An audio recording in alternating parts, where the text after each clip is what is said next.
வாயை திறந்தா பொய்ய சொல்லக்கூடிய ரோஹிணி இந்த மலேசியாக்காரங்க வந்தோன்னே வீட்டில் வந்தோன்னே இவங்க மாட்டணும்னு நினைக்கிறவங்க நம்ம வீடியோவை லைக் பண்ணுங்கள், ஷேர் பண்ணுங்கள். இந்த ரோஹிணி சீக்கிரத்தை ஜெயிலுக்கு போட்டோம். சிறகடிக்க ஆசை அடுத்தது எப்படி போகுதுன்னு பார்ப்போம்.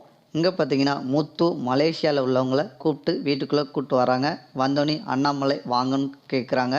விஜயாவும் பக்கத்தில் இருந்து வாங்கன்னு சொல்கிறாங்க. சொல்லி முடித்தோன்னே பார்த்தீங்கன்னா மீனாட்ட நம்ம முத்து கேட்குறாரு, மீனா சாப்பாடெலாம் ரெடியாக அவங்க சாப்பிட்றதுக்கு தயாராக உட்கார வைக்கலாமா அப்படின்னு கேட்குறாரு. சாப்பாடெலாம் தயாருங்க, சாப்பாடு ரெடி பண்ணியாச்சு, இன்னொரு 5 நிமிஷத்தில் எல்லாமே தயாராகிடும், அவங்கள சாப்பிட சொல்லிடலாம் அப்படின்னு மீனா சொல்கிறாங்க. இந்த சைடில் அண்ணாமலை கேட்குறாங்க, ஐயா நீங்கள் எந்த ஊருன்னு தெரிஞ்சுக்கலாமா அப்படின்னு கேட்குறாங்க. மலேசியாவில் தான் நாங்கள் இருக்கிறோம், எங்கள் தொழிலெலாம் அங்கே தான் நாங்கள் வந்து பண்ணிக்கிட்டு இருக்கோம், எங்கள் குடும்பம்லாம் அங்கே தான் இருக்குது, எங்கள் பிள்ளைகள்லாம் அங்கே தான் பெரிய ஆளாகி வளர்ந்து ஒவ்வொரு ஆளும் ஒவ்வொரு தொழில் பண்ணுறாங்க அப்படின்னு மலேசியாக்காரங்க சொன்னோன்னே இங்கே விஜயாவுக்கு ரொம்ப சந்தோஷமாக ஆகுது. இந்த சைடில் முத்து கேட்குறாரு, என்னையா உங்கள் ஃபேமிலிலாம் இப்போ மலேசியாவில் தான் இருக்கிறாங்களா? உங்கள் பையங்கள்லாம், என் தம்பி இந்த இருக்கான்ல ரவி, இவரும் மலேசியாவில் தான் வந்து போகணும்னு ரொம்ப நாளாக விருப்பப்பட்டுக்கிட்டு இருக்காரு அப்படின்னு முத்து சொல்கிறாரு. மலேசியாவில் வந்து அங்கேயும் பார்த்தீங்கன்னா நம்ம ஹோட்டல்லாம் ஓப்பன் பண்ணி பிஸ்னஸ் பண்ணால் நல்லா காசு கிடைக்கும் அப்படின்னு சொல்கிறாங்க. இந்த சொல்லி முடித்தோன்னே இங்கே பார்த்தீங்கன்னா இந்த சைட்லேருந்து நம்ம விஜயா கேட்குறாங்க, மலேசியாவா? ஏன் மூத்த மருமகளுடைய அப்பா கூட மலேசியா தான் அப்படின்னு சொன்னோன்னே இங்கே ரோஹிணி ரூமுக்குள்ளே பார்த்தீங்கன்னா இந்த விஷயத்த கேட்டோன்னே பதறுதாங்க.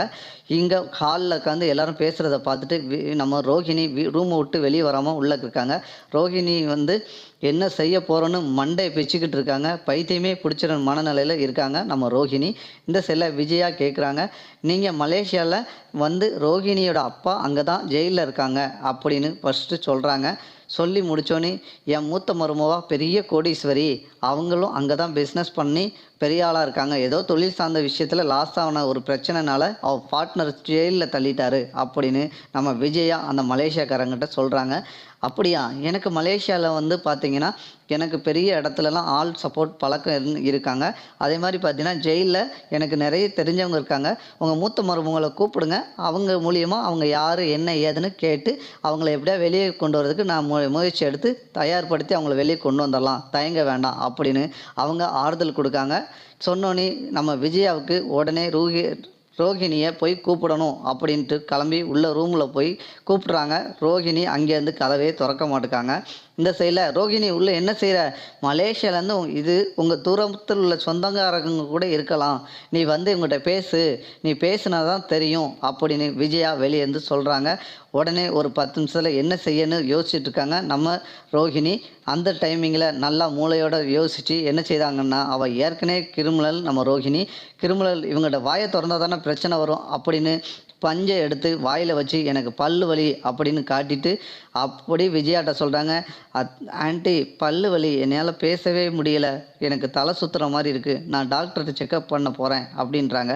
இல்லைம்மா அவங்க அப்பா பேரை மட்டும் சொல்லுமா, சொன்னால் அந்த ஐயாவுக்கும் எல்லா விஷயம் தெரியுது, மலேசியாவிலேருந்து வந்திருக்காங்க, உங்கள் அப்பா பிரச்சனை எல்லாத்தையும் தீர்த்து அவங்கள வெளியே கொண்டு வரதுக்கு ஆள் இருக்காங்க, மேலே வரைக்கும் சரி பண்ணிடுவாங்களாம் அப்படின்னு சொன்னோன்னே ரோகிணிக்கு தலையே சுற்றுது. இதை வீட்டை விட்டு நம்ம வெளியே போனால் தான் இப்போ இந்த பிரச்சனையிலேருந்து நம்ம தீர்வாக முடியும் அப்படின்னு நம்ம ரோகிணி மனசில் நினைக்காங்க. நான் டாக்டர்கிட்ட அர்ஜென்ட்டாக போகிறேன் அப்படின்னு சொன்னோன்னே அந்த சைடில் பல்லு வலி இருக்கிற மாதிரி ஆக்டிங் பண்ணதுனால, என்ன ரொம்ப பல்லு வலிக்காமா அப்படின்னு அண்ணாமலை கேட்காரு. விஜயா அவளை ஃபஸ்ட்டு ஹாஸ்பிட்டலில் கொண்டு போய் சேரு அப்படின்னு சொல்கிறாங்க. நான் வேண்டாம், நானே பேய்க்கிட்ட மாதிரி இப்படி செய்முறையாக காட்டுறாங்க. உடனே பார்த்தீங்கன்னா நம்ம பலக்குரல் வந்து நம்ம ரோகிணியை கூப்பிட்டுட்டு ஹாஸ்பிட்டல் கிளம்புறாங்க. இந்த சைடில் பார்த்தீங்கன்னா மலேசியாக்காரங்க சாப்பிட்டுட்டு இவங்க இந்த ரோகிணியை போய் ஹாஸ்பிட்டலில் போய் சந்திச்சுட்டு நாங்கள் கிளம்புறோம் அப்படின்னு சொல்லி அடுத்த எபிசோட் அப்படின்னு நண்பர்கள். இப்போது இந்த வீடியோ பிடிச்சிருந்தா லைக்